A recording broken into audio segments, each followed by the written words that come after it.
मैं Jitendra Singh, Pascal civil services में आप सभी का स्वागत है। आज हम लोगों को वाकाटक के विषय में पढ़ना है। वाकाटक, ध्यान रखिएगा कि सातवाहनों के बाद वाकाटक दक्कन की महत्वपूर्ण शक्ति के रूप में उभरा।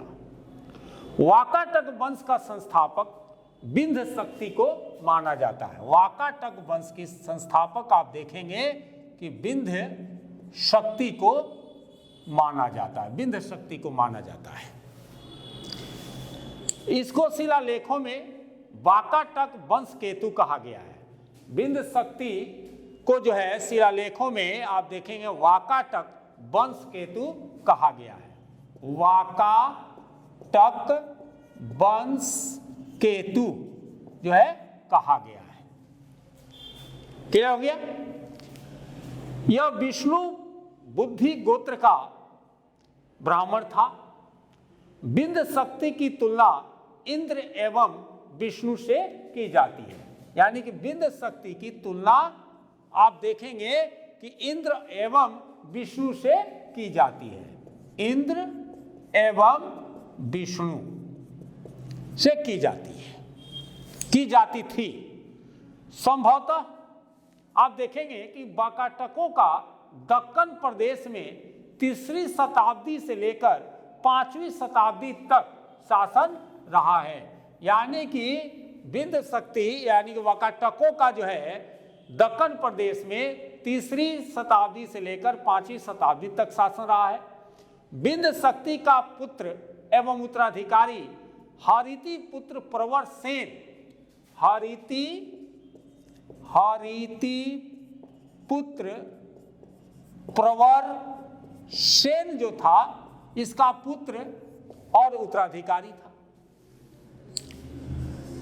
विंध्य शक्ति का पुत्र एवं उत्तराधिकारी हारीति पुत्र प्रवर सेन ही एकमात्र वाकाटक वंश का राजा था जिसने सम्राट की पदवी ली थी। यानी कि अपने आप को सम्राट कहा था। इसके समय में वाकाटक राज्य का विस्तार बुंदेलखंड से शुरू होकर दक्षिण में हैदराबाद तक गया था। प्रवर सेन को 7 प्रकार के यज्ञ जैसे अग्निहोम, अप्योर्तम, वाजपेय, ज्योतिषोम, बृहस्पति सौ, षड्यज्ञ, अश्वमेघ यज्ञ करने का श्रेय है। प्रवर सेन ने 4 अश्वमेघ यज्ञ किया था, ऐसा कहा जाता है। पुराणों में प्रवर सेन के 4 पुत्रों का उल्लेख मिलता है, पर उसके 2 पुत्रों के द्वारा ही शासन करने का प्रमाण है। प्रवर सेन का राज्य उसकी मृत्यु के बाद उसके पुत्रों यानी कि गौतमी पुत्र एवं सर्वसेन में बट गया। प्रवर सेन का जो राज्य था उसके मरने के बाद गौतमी पुत्र एवं सर्वसेन में बट गया। यानी इसका राज्य जो था आप देखेंगे कि 2 पार्ट में बटा। गौतमी पुत्र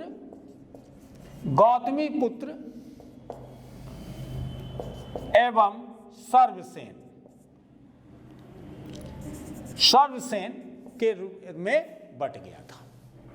ठीक है, अब देखेंगे कि गौतमी पुत्र के राज्य का केंद्र नंदीवर्धन यानी कि नागपुर रहा।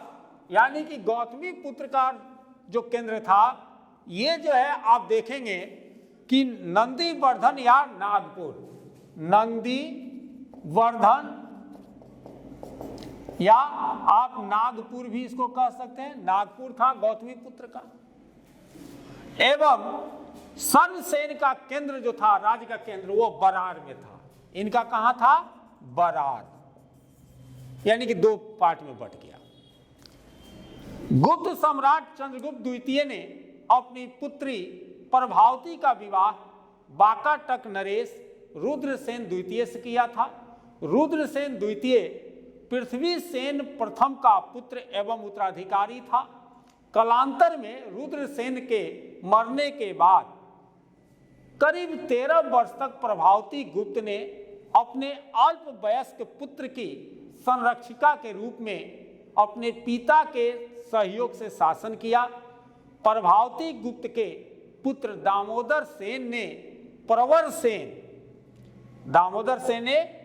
सेन की उपाधि धारण की और इसने परवरपुर नगर की स्थापना भी की। वाकाटक नरेश प्रवरसेन द्वितीय की रुचि साहित्य में भी थी। इसने सेतु बंध नामक ग्रंथ की रचना की। प्रवरसेन द्वितीय का पुत्र नरेंद्र सेन उत्तराधिकारी बना। नरेंद्र सेन के बाद पृथ्वी सेन द्वितीय गद्दी पर बैठा। इस वंश के खोए हुए भाग को निर्मित करने वाला उसे कहा गया।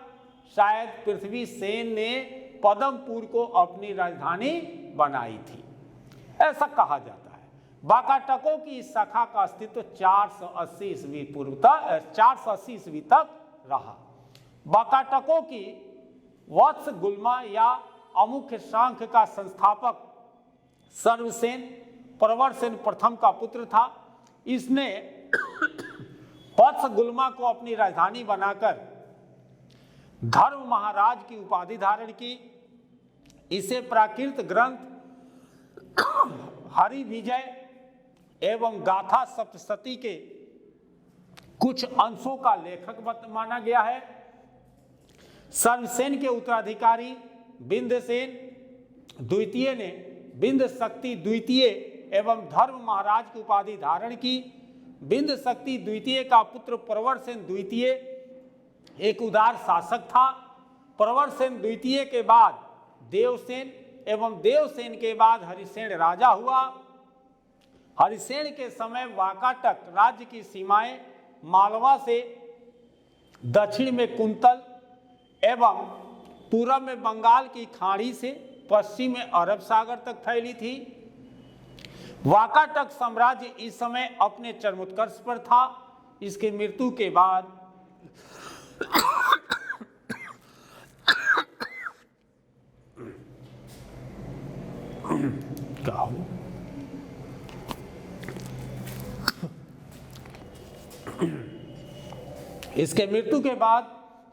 वाकाटक वंश का इतिहास अंधकार में है। संभवतः कलचुरी वंश के द्वारा वाकाटक वंश का अंत किया गया। वाकाटक वंश के अधिकांश शासक शैव धर्म के अनुयायी थे। रुद्रसेन द्वितीय विष्णु की पूजा करता था। प्रवरसेन द्वितीय ने महाराष्ट्रीय लिपि में सेतुबंध ग्रंथ लिखी, जिसे रावण पन्नो भी कहा जाता था, की रचना की। भवन निर्माण कला एवं मूर्ति कला की दृष्टि से विदर्भ का टिगवा एवं नचना का मंदिर उल्लेखनीय है। टिगवा मंदिर में गंगा यमुना की मूर्तियां स्थापित है। देख लीजिए, टिगवा मंदिर में गंगा यमुना की मूर्तियां स्थापित है। अजंता की बिहार गुफा संख्या 16, 17 एवं चैत गुफा संख्या 19 का निर्माण वाकाटकों के समय में हुआ। गुफा 16 का निर्माण हरिसेन के योग्य मंत्री बराह देव ने करवाया था। फर्गुसन महोदय ने गुफा संख्या 19 को भारत के बौद्ध कला का सर्वश्रेष्ठ उदाहरण बताया है। फर्गुसन ने गुफा संख्या 19 को भारत के बौद्ध कला का सर्वश्रेष्ठ उदाहरण बताया है। ये रहा आज का क्लास। आप सभी जो है इसको अच्छा से पॉइंट वाइज करके लिख लें और लिखकर इसको रिवीजन करेंगे तो आपको फायदा होगा। जय हिंद, जय भारत।